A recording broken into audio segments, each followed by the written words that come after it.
আসসালামু আলাইকুম বন্ধুরা। তো আজকে তোমাদের আমি দেখাবো ফিতে এবং স্কেলের মাপ। তো চলো প্রথমেই ফিতেটা শুরু করি। তার জন্য আমি ফিতাটা প্রথমে নিয়ে নিলাম। এই যে দেখো এখানে 1 ইঞ্চি, তো এই জায়গাটা আমার নেই, তো আমি এখান থেকে শুরু করছি। এই যে বড় দাগ, এটা কিন্তু না, এটা ধরবে না, এটা 1 ইঞ্চি হয়ে গেছে। এই যে দেখো 1টা 2টো 3টে 4টে, 4টেতে হাফ ইঞ্চি। আর এই যে 8টাতে 2 ইঞ্চি। দেখো এই দাগটা বাদ দিয়ে 1টা 2টো 3টে 4টে 5টা 6টা 7টা 8টা, এই যে 8টাতে 1 ইঞ্চি। তো আমরা 1.5 ইঞ্চি কিভাবে বুঝবো? তার জন্য আমাদের 6টা দাগ নিয়ে নিতে হবে। তার জন্য আমরা দেখি কোথায় 1.5 ইঞ্চি হয়। তো 1টা 2টো 3টে 4টে 5টা 6টা, এই যে দেখো এই দাগটা হচ্ছে 1.5 ইঞ্চি। এখান অবধি হলে 1.5 ইঞ্চি হবে। তো আমাদের 1 মিটার কয় ইঞ্চিতে হয়? তো দেখো আমাদের 1 মিটার হয় 12 ইঞ্চিতে। তো 1 2 3 4 5 6 7 8 9 10 11 12, এই যে 12 ইঞ্চিতে 1 মিটার, সরি 1 মিটার না, 1 ফুট হয়। তোমাদের 1 মিটার হয় 39-এ, মানে 100 সেন্টিমিটারে 1 মিটার হয়। আবার তোমাদের 1 গজ হয় 12 করতে হয় 1 ফুট, আর 3 ফুটে হয় তোমাদের 1 গজ। তো আমাদের কততে হয়? এখানে 12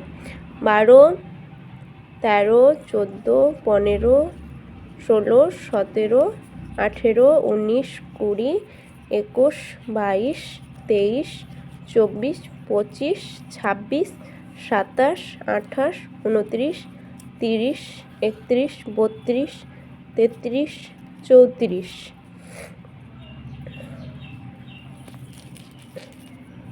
35 36, এই যে 36 হচ্ছে এখানে 3 ফুট, 3 ফুটে হচ্ছে 1 গজ। আর আমাদের 39-এ 1 মিটার। তো এই তো 37 38 39, দেখো 39 হচ্ছে আমাদের 1 মিটার। দেখো এই যে দেখো এদিকে কিন্তু 100 সেন্টিমিটারে হয় 1 মিটার। তো আমাদের এটা 1 মিটার। তো তোমরা আশা করছি সকলেই ফিতার মাপটা বুঝতে পেরেছো। এবার চলো স্কেলারটা বুঝিয়ে দিই। আমরা যখন মাপ নিব কোনো কিছু কাটিংয়ের জন্য, তখন আমরা ইঞ্চিতে মাপ নিব, ইঞ্চিতে। এই যে দেখো যতই হবে ইঞ্চিতে নেব। তো আমরা যখন ড্রয়িং করব ছোট খাতাতে বা পেপারে, কাগজে, যখন আমরা শিখব, যখন আমরা ড্রয়িং করব, তখন আমরা কোন মাপটা নিব? এই যে বড় ভাবে লেখা আছে দেখো 1 2 3, এই যে এটা দেখছো, এটা ফিতার মাপ। এটা হচ্ছে ওই যে তোমাদের দেখালাম 1 ইঞ্চি 2 ইঞ্চি, ওই ইঞ্চির মাপ। আর এখানে দেখো এই যে দেখো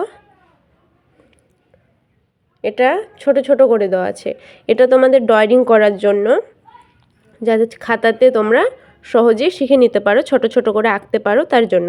এটাও কিন্তু সেম আছে, দেখো এই 1 থেকে ধরো, গণো 1 2 3 4, যে মিডিলে দেখছো ওটাই হাফ ইঞ্চি 1 ইঞ্চি, এইভাবে এটাও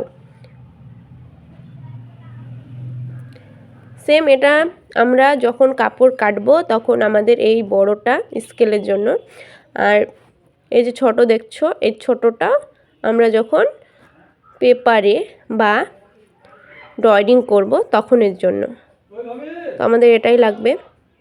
তো আশা করছি তোমরা সকলেই বুঝতে পেরেছো ফিতা এবং স্কেলের মাপটা কোনটা কোথায় কিভাবে ব্যবহার হবে। আশা করছি এবার তোমরা পারবে। তো আমি তোমাদেরকে বারবার করে একটা কথা বলছি, স্কেলের যে ছোট মাপটা দেখছো সেটা দিয়েই আমরা ড্রয়িং করব এবং আমরা পেপার কাটিং শিখব। এই ছোটোগুলো দিয়েই আমাদের পেপারে কাটিং শিখব এবং আমরা ড্রয়িং করব। আশা করছি সকলেই বুঝতে পেরেছো। তো আজকের জন্য এই পর্যন্তই। সকলে সুস্থ থাকো, ভালো থাকো। খোদা হাফেজ। দেখা হচ্ছে নেক্সট ভিডিওতে।